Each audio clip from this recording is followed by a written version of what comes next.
Drop it on the random.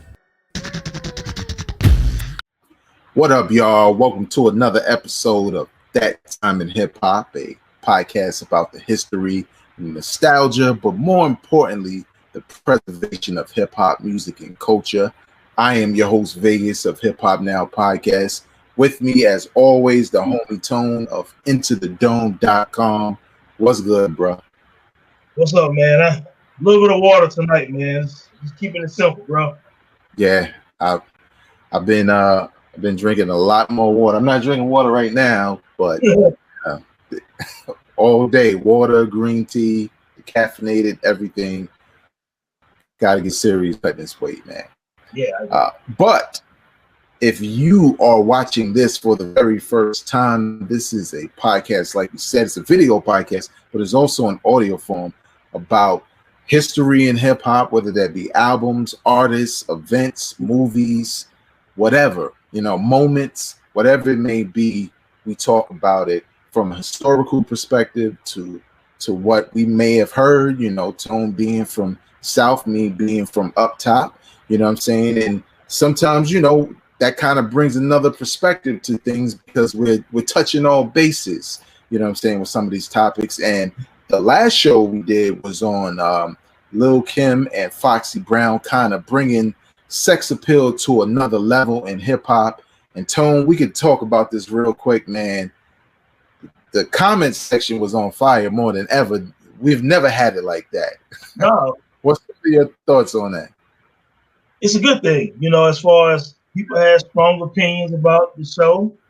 People thought that a few guys thought I was dissing Lil Kim. They thought that I believed that Lil Kim didn't write anything and I wasn't giving her props. I called her the queen. I said she was the focal point of the whole movement of sexy hip hop. But again, I do believe, her and Big putting some things together. There was a lot of rumors back in the 90s that Big wrote a lot of stuff, and I know she writes as well. But I think people kind of took that to heart. But yeah, overall, we enjoy the comments and we appreciate the participation in that section, man. So yeah, it shocked me when you would text me and say, "Hey, man, check the comments out." I'm like, that was cool, man. So I hope that did. I hope they look at tonight and they decide they want to comment and agree, disagree, share some knowledge. It's a beautiful thing.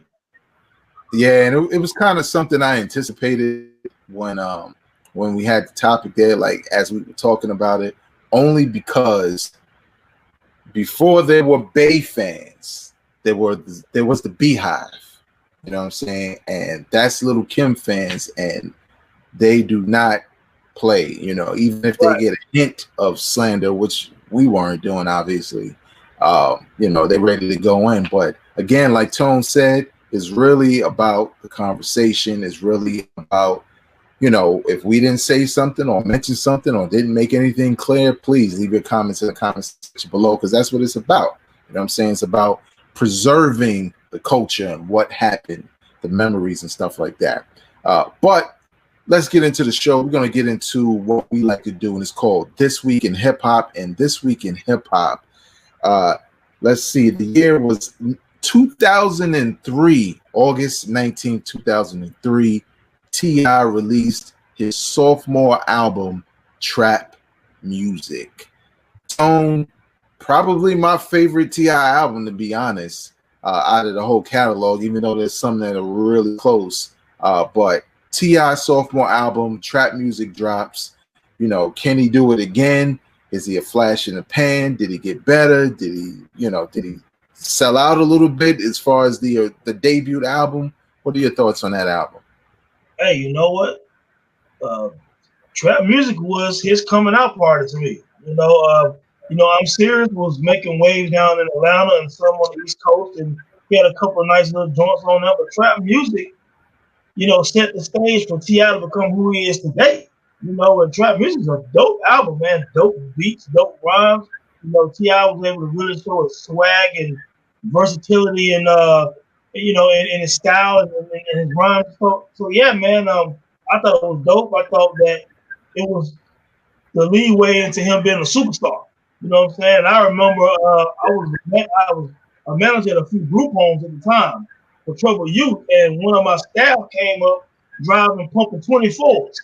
And I was like, oh, day, like, yeah, this that T.I., man, that 24s, whatever. And it was a big deal down south because at the time, a lot of guys down south had cars with the big 24 rims and what have you. So it was like a dedication song to, I mean, it really was a Southern classic track. And then he followed that up with, Rubber Band Man, and a couple other joints, Be Easy and all that. So he took it from I'm Serious to another level, kind of like, Tribe Called Quest, People Think That Travels, and then you do the Low End Theory. Well, this is his Low End Theory to me. You know what I'm saying? Like, this is the one that's, okay, you know what? We got to take Tip serious now. He ain't just that little dude from Atlanta who kind of popping locally. Now he's a national star doing tracks with Jazzy Faye, a lot of other guys who was popping at the time. Even though he did work with Pharrell and people on I'm Serious, it still didn't catch the steam that it could have caught. So, yeah, man, trap music, I think trap music is probably his best album. You know what I'm saying? I personally like Paper Trail a lot with my age now. The trap music is the biggest album for me to him, in that regard. And yeah, man, what did you think about it overall, man? I think it's really a Southern classic, to be honest with you. Yeah, I think it's a classic overall. I mean, like for me, I was like I didn't start listening to T.I. like whole albums until probably like King, you know what I'm saying, or Tip versus T.I. I think somewhere around that time, maybe around King. And definitely once Paper Trail came out, this is when streaming services are starting to really pick up. And I've been waiting for Spotify to come to the US at that point. So when it came, I was like, you know what? I'm gonna listen to T.I.'s whole catalog, because I never listened to those early albums in its entirety. I heard songs, but never went through the whole joint. So like every time I went to the gym, like I would listen to the debut album, then I would listen to the sophomore, and I could see the progression. So I completely agree. That second album, Trap Music, is when he took the rawness from his debut and combined it with the T.I. we know now. And he was just a better artist, a better songwriter, a better lyricist. Like the beats, like it was just a well-produced album, you know what I'm saying? And having listened to the whole catalog, during that whole gym run, obviously I look back and I was like, damn, I think that when I was listening to that second album, that's the one I was really into. And, and I love Paper Trail and a couple of other albums. So definitely a dope album, classic in our minds. What do y'all think? T.I. Trap Music, no sophomore jinx here. You know what I'm saying? Leave your comments in the comment section below about that. Now we're going to get to the part of the show where we talk about the topic at hand.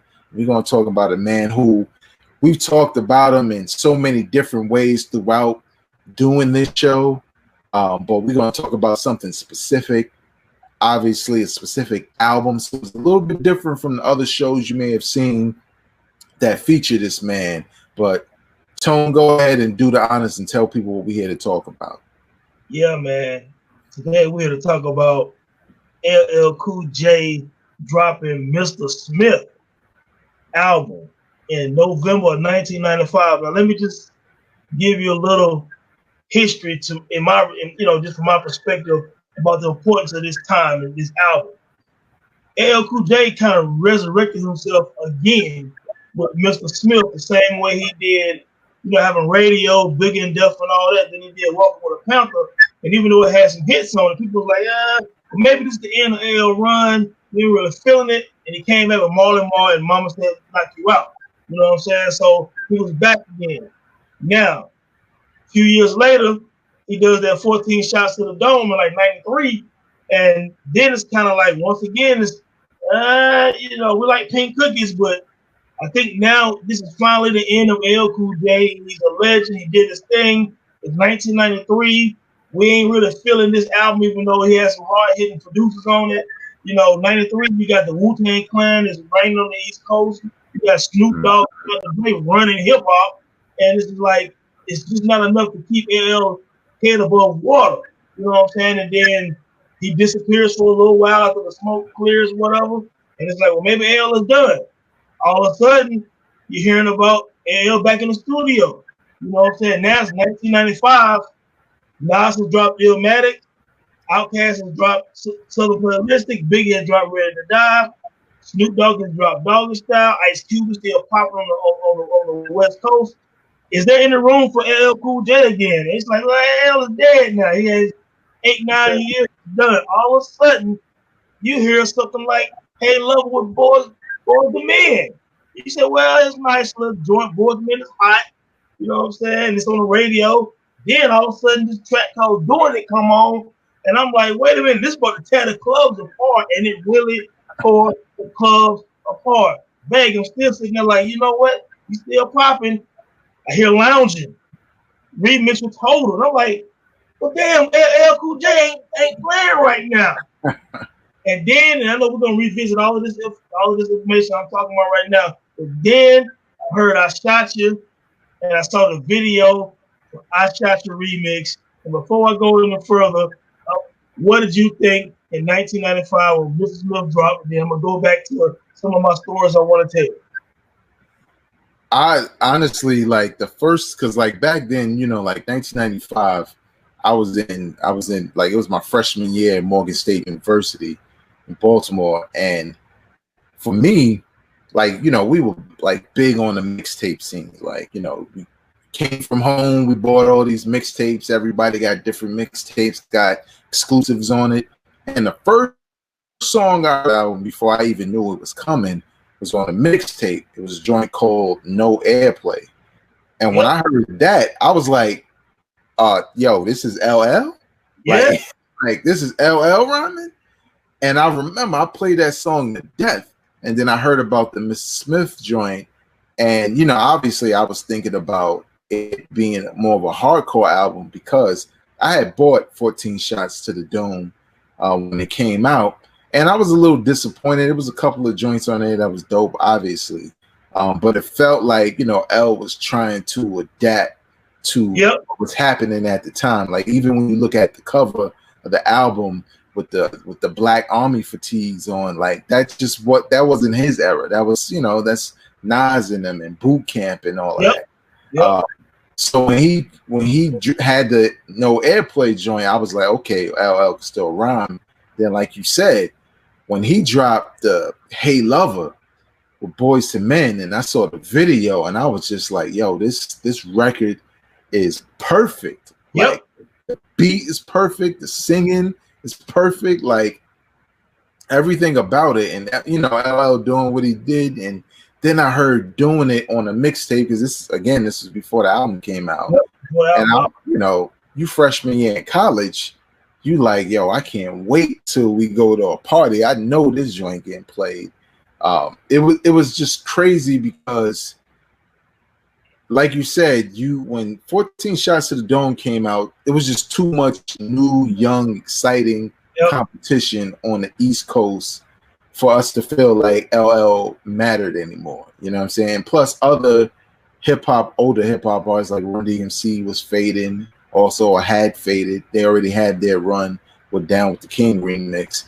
So it started feeling like there was a new guard. And for LL to not only have an underground joint like No Airplay, then to have Doing It and Hey Lover, and then, like you said, man, once the I Shot You remix came out with some of that young talent in it, including Foxy Brown and Mobb Deep, Prodigy, and you know, Fat Joe and Keith Murray, it was just like, yo, LL is not going away, man. Like, it was crazy. Yeah, it really was, man. Excuse me again. Yes, it was I Shot You. Sorry about that. I might have said Who Shot You earlier. Might have had that Biggie on my mind. But either way, when he did the video, and you think he's in the battle with the Young Guns. He got Keith Murray on the joint. Fat Joe is on there. You know, again, Foxy Brown. But what's even more dope than that, all of their crews was there with them on the set. So when it showed Prodigy rhyming, it showed the Mobb Deep in the background. But it showed Foxy rhyming. She said some of the firm, and it showed Mega and Nas and all of them in there chilling. You know what I'm saying? When Fat Joe was rhyming, Big Pun and the Terror Squad was behind him. You know what I'm saying? So it showed all these different factions of people who were hot in 1995, but he was kicking it with the young cats, and he still showed that you can still rhyme, He still has influence and respect.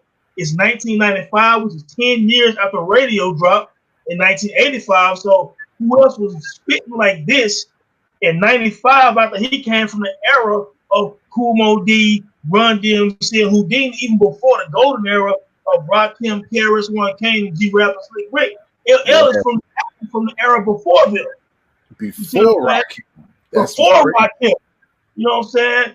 So you fast forward to the era of Nas and Biggie and Boot Camp and Wu-Tang, and LL is on the video with these young boys really rhyming, but he still decided to throw a little shot at old rivals. You know what I'm saying? Because he was like, who the F I think I conquered the world, crush Moe Dee, Hammer, and Ice These girls. You know what I'm saying? So he was saying females rappers too.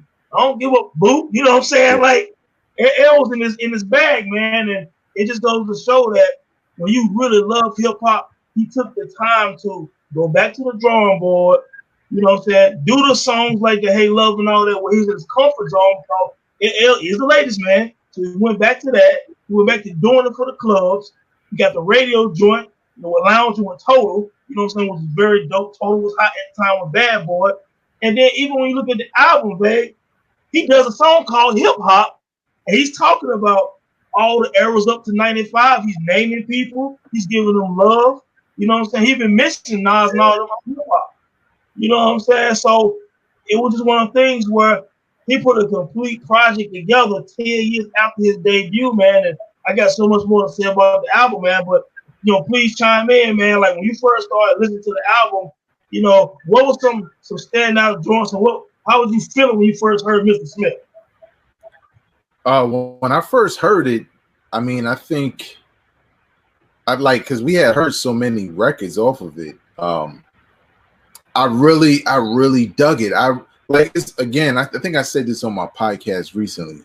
It's something special when you start to listen to an album that maybe is highly anticipated or whatever the case may be, and you're going through the intro and the first song and the second song, and like by the time you hear the third song and it's hot, and especially if it's not the records you already heard, you start looking at the cover and you start looking at the liner notes and because you start feeling like, yo, this might be something special. And that's kind of how I was feeling because again, we writing this dude off. That last album wasn't that great. And here we are, 1995. You know what I'm saying? If you're younger, you hear how much the old heads talk about that time period, man. You know what I'm saying? Like there was a lot going on. There was no Jay-Z yet. He was there, but he wasn't there yet. You know what I'm saying? He wasn't Reasonable Doubt yet. But there was so much going on. It was smart for LL to say, "Oh, okay, I'm gonna take Prodigy and I'm gonna take Keith Murray and Foxy, who you know was basically brand new on the scene, and Fat Joe, and it's kind of like he had the current superstars with the future stars." That we didn't even know between like a pun and the Foxy Brown and stuff like that. I just thought it was dope listening to it, and I listened to it recently because like I hadn't listened to that album in its entirety in like years or whatever, and I was just going through song for song, and one thing that stood out to me that was probably somewhat of an influence is what Bad Boy was doing. Because there was a lot of recognizable R&B 80s samples in there from hit records like I'll Be Sure and others. And the bars that make it hot. Yeah, the bars, all of that. And me, I never had a problem with that because I love R&B, I love soul. So if you take it a hit record, I already like the beat. And then you're doing something dope with it was great. And I think that's what I liked about it. Now, the album as a whole is heavier on the radio tracks, but they're not whack. And the tracks that are for hip hop are really for hip hop. You know what I'm saying? Like you said, Tone, the minute I heard a record where LL, somebody who was in Crush Groove back in the day and was rhyming about a radio and really old school style and movements and all that, sitting here recounting history in hip hop all the way up to the current MCs, and I think that's the point I didn't really get until I heard it again today was like, damn, he mentioned Wu-Tang and Nas and all these, newer artists, but he's also mentioning his peers. Yep. And he also said, which I probably heard it back then, but didn't put much on it, was like, Rakim came with a new flow. Yeah, he said. You know what I'm saying? He did say that, right? Yeah, he said Eric Rakim flowed in such a different way. Yeah, exactly. That's the exact rhymes, So yeah, he was paying homage, man. And again, just for anyone who'll be listening, perspective is this. Like you said, he was on Crush Groove. He toured with some of the earlier legends of the game, but now he's in the middle of another renaissance period in 1995 when Bad Boy and Death Row were both large. And then the Dungeon Family from Atlanta was starting to blow up with Outkast and Goody Mob. You know what I'm saying? So you had all of these factions going on, and LL Cool J is right there in the middle again, man. And he's getting his love. He's getting airplay. People are pumping it in the whip.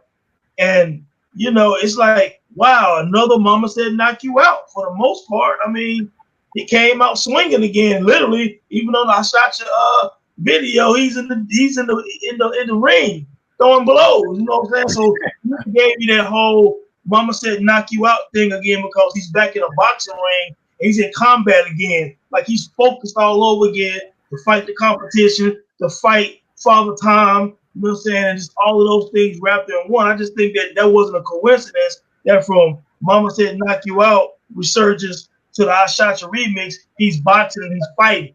You know what I'm saying? Because LL Cool J always said LL is hard as hell. You know what I'm saying? So, and he is. And that's what people understand. Well, LL did a track like I Shot You and other tracks that's on this album that the Hollis to Hollywood and stuff like that. It's not a front. LL he's not a sucker. You know what I'm saying? Because he make them tracks and the women always dug them. You know what I'm saying? LL Cool J not a sucker, man. So I just thought he came back very hard on Mr. Smith, man. It went 2 times platinum compared to, 14 Shots to the Dome went gold. So he had 3 platinum albums in a row and then dropped a gold album because it really wasn't popping that much, and probably Pink Cookies and probably took it to gold. You know what I'm saying? But it just wasn't a big album. He turns around from gold to 2 times platinum, 10 years in your career.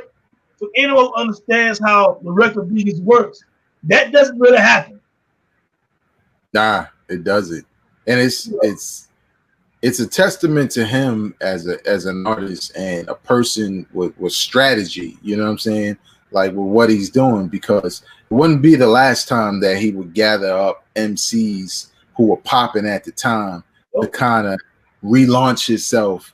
I think one of the things too, and I mentioned this, I think here on the show or on my podcast before, like it was one of the reasons why I was like making a case for him as the GOAT, only because of the ground he was covering. Because he got all these platinum albums. Like, I mean, I think 14 Shots to the Dome probably went platinum off the strength of Mr. Smith. Because you know what happens, people like your new shit, they go back and buy your old shit. You know what I'm saying? But I felt like he always found a way to reinvent himself. Now, this is one thing, Tone, and I didn't do any research on it to see where things lie now. But I know back then, before we heard the remix on the album, there's the solo version of I Shot You. Only LL's on it.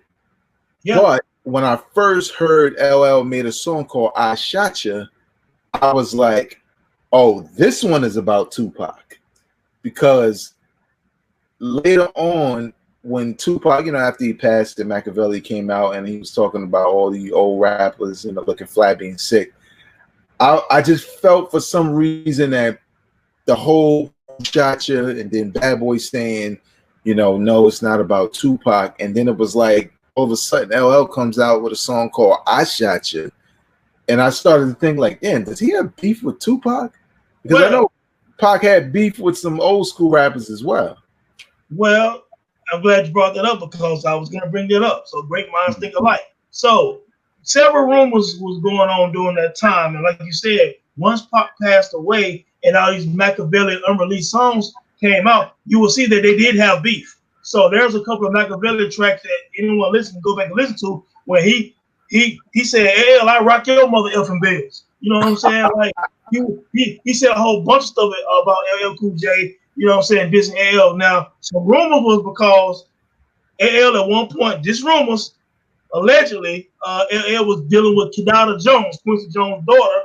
You know what I'm saying? And when him and his wife was they was dating at the time on the outskirts, and then Pac kind of swooped in and kind of took her kind of from LL Cool J, and LL Cool J threw some shots at him on I Shot You. You know what I'm saying? Like that. You know what I mean? So another rumor was they ran into each other like in a Lakers game, and they say LL kind of like tried to speak to Pac or something like that. Pac kind of like blew him off, kind of on some old whatever.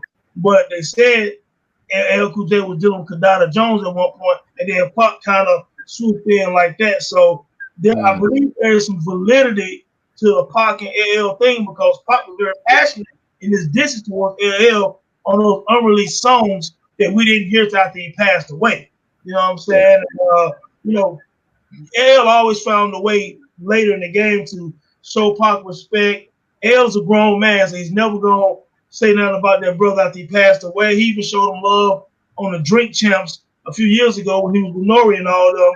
And he talked about Tupac and the loss of hip hop, and he even said, I forgot what the premise of that part of the conversation was. He was even like, Pac, people hated him, nice looking brother, so women like him. You know what I'm saying? He said that in the interview with Nori, so he had respect for him, and they both was kind of like sex symbols and stuff like that, and whatever. So I can imagine a female could be the reason for cats like them, because a lot of cats in hip hop talk about chicks, but they only getting chicks because they're rich. There's some cats that real talk. LL and Pac and cats like them, but there was regular cats that worked at Safeway. They would still get chicks. Yeah. You know what I'm saying? So they clashed a little bit. I do believe there was some ego stuff with them, and I think LL was just having fun with it because LL is a battle rapper in the sense of old school 80s battle. Mm-hmm. So he don't mind mixing it up with you. You know what I'm saying? So I do believe that was part of the the rumor fest with that song and with Pac. I do believe there is some validity to it. Yeah, I just remember like the first time I saw the title, like, because I hadn't heard the record and I saw on a mixtape, I Shot You by LL, and I'm like, wait a minute, like hold up, what's going on here? And then you hear how LL is rhyming, he's clearly talking to somebody. And the same thing on the remix, you know what I'm saying? But I think, again, I guess when we look at the formula, and I guess obviously Mama Said Knock You Out is the blueprint for LL reinventing himself, is to step the bars up and really, in some cases, make someone the target. You know what I'm saying? It's kind of like how a fighter psychs himself up. You know what I'm saying? Like, he may be cool with another opponent, but he got to take this dude's head off. He got to win, so he's going to try to do whatever he can to pump up the fight, to get himself ready for the fight. And I think LL did that a lot. Yeah, I think he did that a lot. I think he needed the motivation at different times, just his personality. You know what I'm saying? So him naming the song "I Shot You." Okay, we know Biggie Smalls who shot you. I already come out and caused some issues, things like that. He knew that him naming that song, that he would get some attention, what I'm saying, ruffle some feathers, and maybe he wanted to battle Pac. Maybe not necessarily the Pac, whoever. Maybe I need to just do something, and whoever don't like it, I need that motivation, what I'm saying? Like on a remix, he brought up the old beef with Ice-T, Hammer, and Mo D and all of them again. It's like, hopefully, maybe baiting them to bring it on again, too. You know what I'm saying? Because that's LL. Same way what Method Man and Redman talked about on different interviews about how LL kind of took that with Cannabis. You know what I'm saying? Like, he made it more than what it was. Cannabis was really just rhyming on some peace and trying to show L some love. LL kind of like, oh, man, you can't take my mic, dude. So it's like, Method Man said on that Beef DVD, he was like, man, everybody knew what Cannabis was talking about except L. L just decided that's what he wanted to do.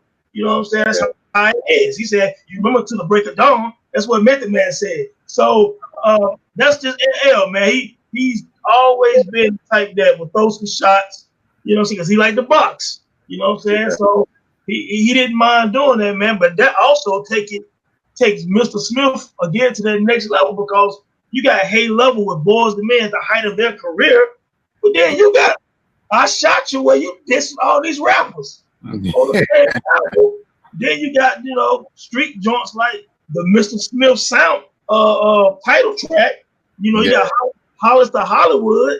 You know what I'm saying? So, I mean, it's really a perfect blend where, like you said, man, after I got halfway through the album, I started reading the credits like, do we have a classic on our hands here? Like, I was like, Elder came out with a classic in '95. You know what I'm saying? And the track masters, who for whatever reason always get this unnecessary hate, they laced LL with dope. Yeah. Masters was amazing on this album. Same way they was amazing on It Was Written for Nas, and amazing for all these other classic '90s songs that you didn't even know track masters did.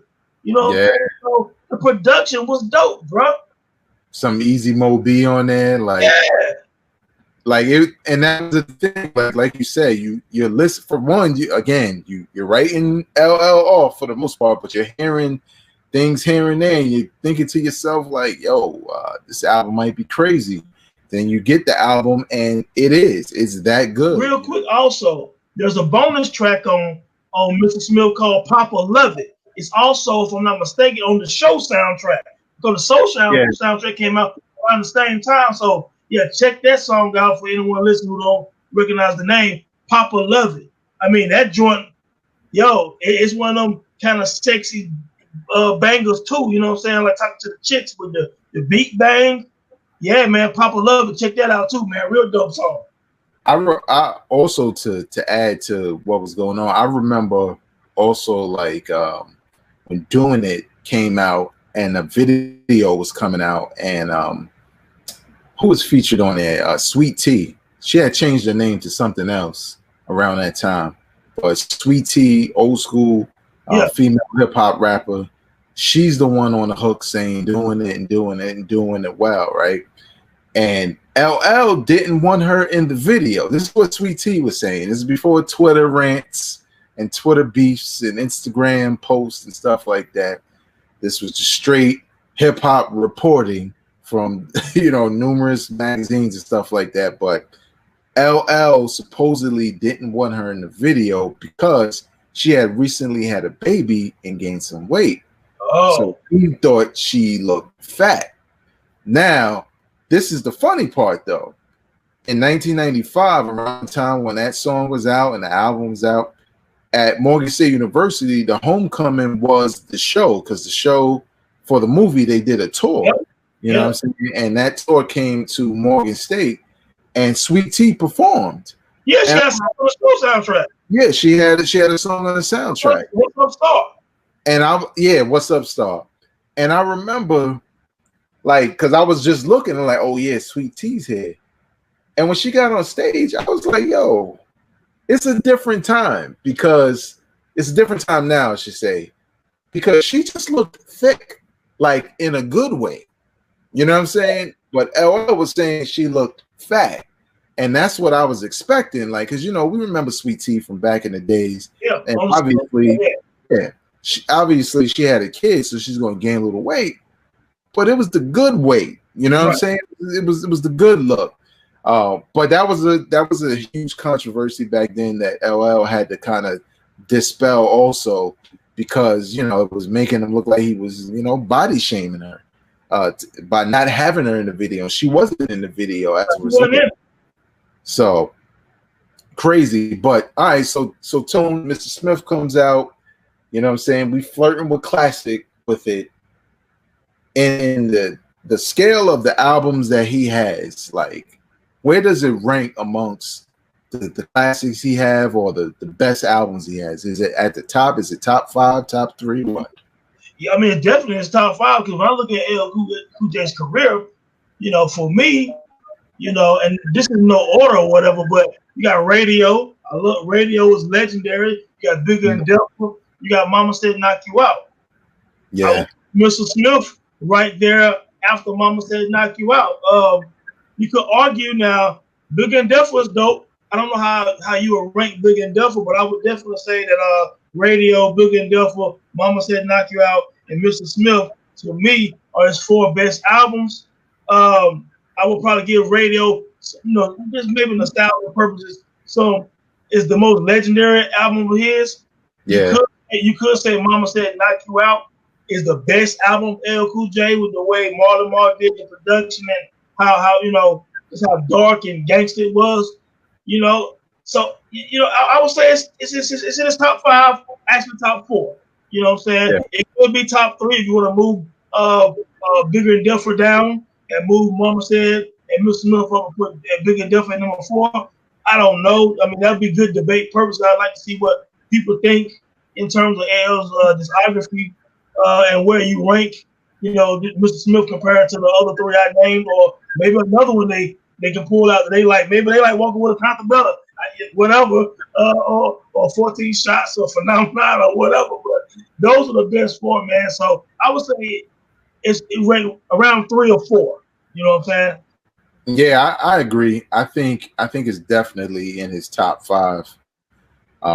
If I had to put them in some kind of order, I probably would go with Radio at number 1. Like you said, maybe some nostalgia, but LL was just a force. It was hard now. Radio was hard. Yeah, it was nothing else like it. You know what I'm saying? At the time. And probably same thing goes for Big and Duffer. It was kind of like he took Radio and then he stepped it up a notch. You know what I'm saying? And I remember staring at that album cover. I just thought it was so dope with the green in the background, and he had the black and red outfit on, standing on the whip. And then Mom Said Knock You Out. I mean, nobody saw that comeback coming. Plus, so many joints on that. You know what I'm saying? Yeah. Mom Said Knock You Out a classic. Yeah, it's a bona fide classic. And Mr. Smith is kind of like almost an album that you don't hear a lot of people talk about, but you hear the songs all the time. Like, you know what I'm saying? You listen to an old school mix. I don't care where you're from. If you got a hip hop station, a credible hip hop DJ, and he's going to do an old school mix at noon or afternoon drive or whatever it may be, you probably will hear doing it. You may hear Hey Lover, and you may hear I Shot You. You might hear all 3, you know what I'm saying, within the mix, depending on who's DJing. But yeah, man, I think definitely is one of his best albums. A testament to him reinventing himself, stepping up his skills, and more importantly, staying hungry at a time where there was no longevity. And I think we should touch on that real quick, because we did a show on Too Short, but Too Short is like, he's like the grand wizard. Like, he's like the Wizard of Oz of longevity in hip hop. But he was almost like an anomaly, because it was like, well, he just keeps releasing albums, but he was never really as big as like a LL as far as the success goes, not necessarily popularity, maybe popularity overall, but Too Short had his allegiance of fans, obviously, because he's still doing it. But I think with LL being able to come from so many different styles of hip hop and survive like decades. Like there was no one like him. Like before some of y'all kids, before Nas, because Nas come out and he's still highly anticipated. Jay come out still highly anticipated. There's a couple of artists who do that.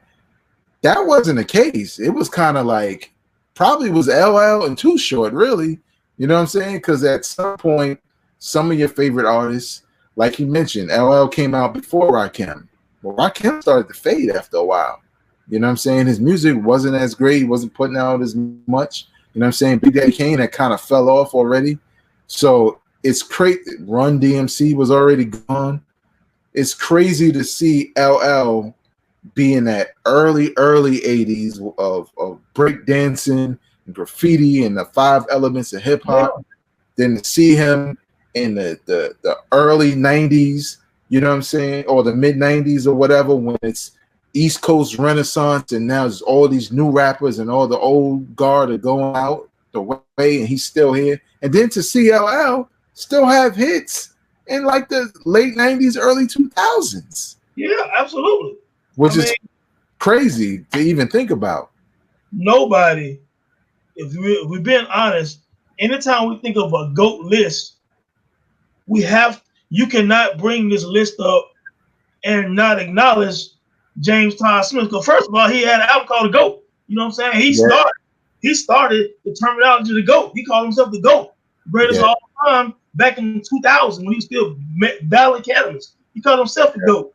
You know what I'm saying? Now we use the GOAT in every conversation in terms of sports. Who the GOAT in basketball? Who the GOAT in hip hop? Who the GOAT in football? Is Tom Brady the GOAT? Whatever. So that all started with LL Cool J naming himself the GOAT. You know what I'm saying? And it's not a stupid claim. If you're LL Cool J in 2000, finna release that album, he just battled Cannabis, who was at one point the scariest lyricist in hip hop. And he's gonna look at it like, I came out in 1985 on Crush Groove saying box. I'm here now in 2000, battling these young boys, giving them work, still putting out charting singles and charting albums. You know what I'm saying? It's just actually amazing when you think about LL started with the Run DMCs and Houdinis and Curtis Blows.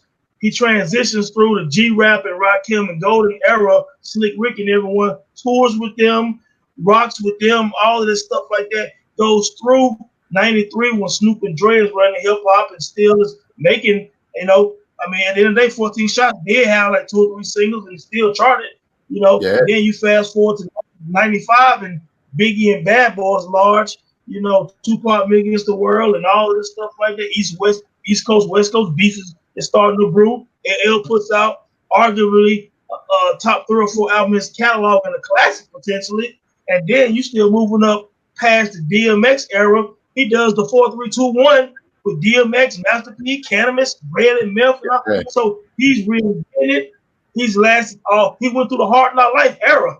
You know what I'm saying? He makes another 2 or 3 albums after the 2000s and they chart. Yeah. So just thinking about really the midpoint of his career was Mr. Smith. Because he has over 20 plus year career. So Mr. Smith is 10 years in, and you can say he hadn't really missed a beat because he sounded fresh on there. You know what I'm saying? He had the big singles, the radio hits, the club, the street joints. And the second half of his career, he started acting more and doing other things. He would drop a song here and there. He even did that track on the GOAT mixtape, New York Gangsters, when he talked about growing up in the early 80s and riding around with big drug dealers at the time and people rapped about in their songs. Nobody even knew it. LL was real friends with these guys. You know what I'm saying? And they told him to keep rapping. You know what I'm saying? So he lived through this whole thing called hip hop. And, Mr. Smith was just another testament of saying, you know what? I thought he was done. I thought it was over. I thought Father Time had started to lay him down. And after that, he's going to get corny. After 14 shots, it's over. Yo, man, you made it 8 years. That's a lifetime of hip hop at the time because hip hop is so young. But he proved all of us wrong. Mr. Smith is an amazing album. And what can you say, man? It's Uncle L, man. Much respect. Yeah, like at the end of the day, man, when you look at all of that body of work, and like you said, when you look at Mr. Smith kind of being the midpoint of his career, even though prior to that we thought he was at the tail end because that's kind of how it went for hip hop artists. He had already overstayed his welcome to us by 14 shots to the dome, but he basically laid the blueprint for the careers of a Nas and a Jay-Z who had those dry spells, especially really it's probably closer to what Nas has than anything, because Nas has those same Stillmatic brings him back, and then a couple of records kind of drag him down, and then Life is Good brings him back again. You know what I'm saying? So it's kind of like the same thing that LL went through, and both from Queens. It just shows that if you're hungry You know what I'm saying? If you start to slip, it shows. If you're hungry though, and you really tap into what it was, that fire about you as an MC, as an artist, you can make some incredible work. And you know what I'm saying? Mr. Smith is an album that, you know, you should definitely go check out. But what do y'all think about the Mr. Smith album? Have you heard it? Do you think it's a classic? What do you think about LL's whole career? Where does that album stand in his whole catalog of music? Leave your comments in the comment section below. Now we're going to get to the point, though, where we offer you something or recommend something you should go back and listen to. And my recommendation for this week is 1991 debut album, Naughty by Nature. Self-titled album led by OPP, Other People's Property, or whatever you want to, you know, substitute the acronym to mean, whatever. With the Michael Jackson sample before It Ain't Hard to Tell, you know what I'm saying? I just remember, like, when I remember hearing about OPB beforehand, like, yo, you never heard that song? That's what somebody said. You never heard that song, OPP? And it sounded like they were lying, like, you know, like they were trying to trick me into a dirty joke or something like that. And I was like, OPP? Hell no, I ain't. What are you talking about? And I remember, like, it was almost as if it was that same day or that night watching videos. The video came on, and I'm like, oh, this is the OPP joint. As soon as the beat hit with the piano, and I was just sitting there like, okay, now I see why people like this record. This record is dope. But more importantly, when the album Naughty by Nature came out, what was so dope about it for me was this was like hardcore, like really hardcore, grimy hip hop in 1991. Before, like, the East Coast really got grimy with the boot camps and all of that. Like, Naughty by Nature was kind of like standing on bricks with chains and bats and stuff like that. You know what I'm saying? And what was dope about it was Treach was super lyrical. Absolutely. And all of his lyrics on this album don't just center around like criminal activity. It's all kinds of, it's about the ladies. It's about, you know, growing up as ghetto bastards. It's some conscious stuff on there. You know what I'm saying? MC battling type stuff on there. Dope tracks on there like Yoke the Joker. A couple of joints on it I love. Uptown Anthem, of course, y'all remember from Juice. Man, Naughty by Nature was on fire. Like on fire around that time. And even on that same album, just like the LL joint, there's a hip hop, like a ode to hip hop record on there. I forget the name right now. Hold up, I think I do have it in front of me. Another dope record though was Let the Hoes Go. I like that joint. God's Grill. Pin the Tail on a Donkey. Uptown Anthem, obviously. Wickedest Man Alive. Everything's Gonna Be All Right. That's probably my favorite. Everything's Gonna Be All Right is probably my favorite because I kind of felt that. Yeah, like, you know what I'm saying? Like, it was kind of like, you know, like, even if your pops was around, you know, most of us, you know, especially those linked to hip hop, come from, you know, humble beginnings, and you can relate to something in there. And if it ain't happening in your life, you know somebody who's going through it, whether it's a family member or a friend that you hang out with all the time.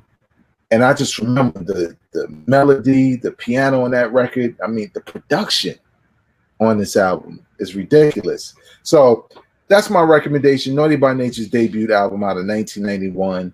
Self-titled album, Naughty by Nature. Tone, what did you think about that debut album, and what's your recommendation for this week? Yeah, man, I just echo everything you said. I mean, it was a dope album.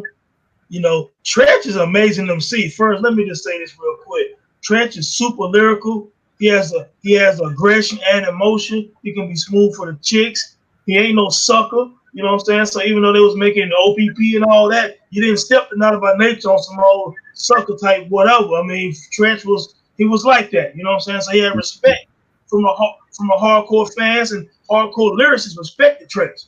You know what I'm saying? He could battle like that Yoke the Joker. He could tell a story like everything's gonna be all right. He could move the crowd, him and Vinny, with, you know, OPP and all this stuff like that. And they did that throughout their career. They made the conscious joints, the party joints, the hard joints. You know what I'm saying? And this album was I mean, they had like a unreleased joint before this album that never really popped off. You know what I'm saying? So this is really the one that popped off, man. And you know, they probably exceeded all expectations, man. When you look at them just visually at the time, like how is this gonna work? And it worked beautifully, man. And I saw them perform in Vegas years ago when I was out there, man. And the concert was dope, man. I was at the MGM one night, and somebody was like, "Yo, dog, Not About Nature gonna perform down the hall." I'm like, "What?" You know, man, like, we ran down the hall and got up in there, man, and had it right close to the front, man, and they really got busy, man. So respect to them, man. Dope album. You know, it is what it is. Now, I know we had a little text conversation earlier today. My recommendation is 1999 Nas Nostradamus album. Now, I know somebody might be listening and say, man, I'm not listening to damn Nostradamus. I get it. Because you know what? When you're someone of Nas caliber, you're like, man, what happened? What happened was NAFTA happened. What happened was file sharing happened. And I Am Nostradamus, the double CD, never happened. That's why after, you know, years later, you hear the Stillmatic and the Lost Tapes, and you hear all of these tracks on Lost Tapes, and it's like, wow, man, well, this is what Nas was recording in 98, 99 for the double album. You know what I'm saying? So, yeah, going back to the drawing board, doing Nostradamus, it has some hiccups, but I will say this. When I went back recently and listened to Nostradamus, I was like, damn, man, lyrically, people said Nas fell off. Well, The Life We Chose, I was like, wow, that's a way to start the album. He had his original Project Windows on this album. Vivid song, Project Windows. You know, a song in there called Quiet Niggas. Listen to that with the brave force of nature. He got a song in there called Last Words. Last Words, he's describing a prison cell. Go back to YouTube and listen to Last Words with Nas, and listen to the lyricism and the damn depth in the rhymes in that song. He has a joint called Family with Mobb Deep. He had the title track Nostradamus. You know what I'm saying? And the funny thing is the Nostradamus title track, when he said something, he set off Memphis Bleek on that too. You want to fall till you fall like I help you with that. If I could let a slug melt in your hand. You know what I'm saying? So it was one of those things.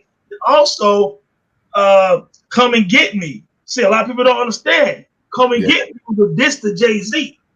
What you say, go in mouth, get it crunk like the dirty South. He was already starting those shots at Jay. So what happens? A year or so later, Volume 3 comes out, and what does Jay-Z do? He does a song called Come and Get Me. Yeah. Nas.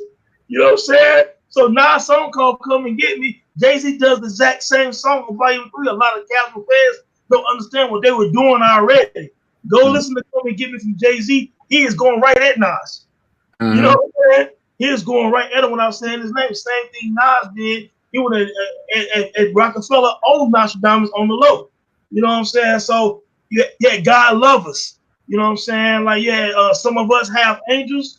And if you listen to the story he told of some of our angels, I mean, it's really some deep, vivid, spiritual type of things he spit, man. So, yes, it's not on the level of, the releases before that and a few afterwards. But if you go back now, forget that hype or the dissing or the Jay-Z saying one hot album every 10-year average, forget all of that. Listen to Nas' lyrics on Nostradamus, man. I think some of you guys will actually be pretty surprised by some of the songs, man. So that's the one I'm asking all Nas fans to put your plugs on, man. Put these back on and just give it a shot, man. So that's what it is, bro. I'll say this for me with Nostradamus, again, like you said, and if people don't know, we did a whole episode on I Am Nostradamus, the bootlegging of it, everything. You know what I'm saying? So you can check that out if you want to know how that all broke down. But I think for me, like that I Am Nostradamus bootleg tape cassette that I had, I played that to death. It spoiled you. You know what I'm saying? So when I Am came out, even though I kind of liked I Am and I kind of liked most of the changes, I was like, okay, well, whatever. But then when Nostradamus came out, it was just such a disappointment with the songs, mainly the beats, mainly the hooks, because after I had, got over my disappointment and tried to listen to it for what it was, I told my mans, I was like, you know what? The beats are hit or miss in some cases. A lot of the hooks may not be my cup of tea. But the lyrics he hasn't lost a step with the lyrics. And you know what I'm saying? It's just one of those things where you have to we had to get past that part. Like you said, Project Windows on there. It's a couple of records on there that are dope. And for those that shame it, just know that maybe you didn't hang out in the club like some of us, but you owe me in the club when I was going heavy, like when I was living in B-More and I was going to DC. I'm not even going to say, you just already know. Video, whatever. On the album, whatever. But it just as a club hit, because Nas doesn't get many club hits that are like club records. Usually his club hits are songs that you would never think, like Hate Me Now and stuff like that. But You Owe Me was a club banger at the time. And the album itself, you know what I'm saying? I'm going to have to go back and listen to it, because I think I gave it one last listen, like maybe in 2000, and I ain't heard it in like 19 years. Not the whole album, like songs here and there. So maybe I can go back, but that Big Girl Now joint. Yeah, it's bad. That one, I don't think I could ever like that, man. But what do y'all think? Nostradamus, Nas, 1999. Go back, check it out. Did it age well? Maybe you didn't even start with Illmatic. Like my brother, the first album he owned was Nostradamus, and he likes it. Damn. So that says, you know what I'm saying? That says a lot, that, a person can come into it and not see what we see, because he didn't have everything that came with Illmatic and own all the other albums and stuff like that, but he wound up liking it. And definitely go out and check Naughty by Nature's debut album, self-titled album out of 1991.